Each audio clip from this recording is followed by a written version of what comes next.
Ladies and gentlemen, I'd like to personally welcome you all to Wrestle Jam 9. We are live Saturday night, September 8th, Shelton, Connecticut.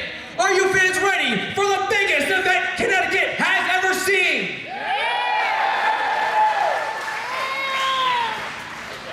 Ladies and gentlemen, today is September 8th, 3 days away before September 11th. I'd like to ask everyone, please rise, and the gentlemen, please remove your hats. At this time, I would like to announce Assistant Chief of the Shelton Fire Department, Mr. Paul Wilson. Thank you and welcome. As first responders, we're always ready to go, prepared to face any emergency and under any condition. But on September 11, 2001, no firefighter, EMT, or police officer could have prepared for the events that unfolded on that dreadful day. Many different emergency services throughout the city of New York responded to what would be the largest terrorist attack on this country's soil. 343 firefighters and 60 law enforcement officers would answer their last call and never return home.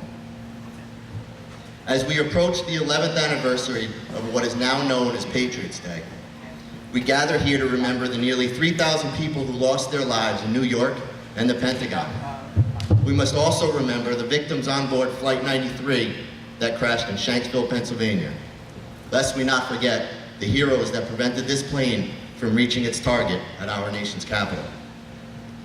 The numbers 9/11/01 have forever changed the way we live, the way we respond to emergencies, our policies and procedures, and the way we are as citizens of this great country. 9/11/01 are numbers that should remain in our hearts and minds for eternity. In conclusion, I would like to mimic a quote made shortly after the attacks on 9/11. Now we have inscribed a new memory along those others. It's a memory of tragedy and shock, of loss and mourning. But not only of loss and mourning, it's also a memory of bravery and self-sacrifice, and the love that lays down its life for a friend, even a friend whose name it never knew.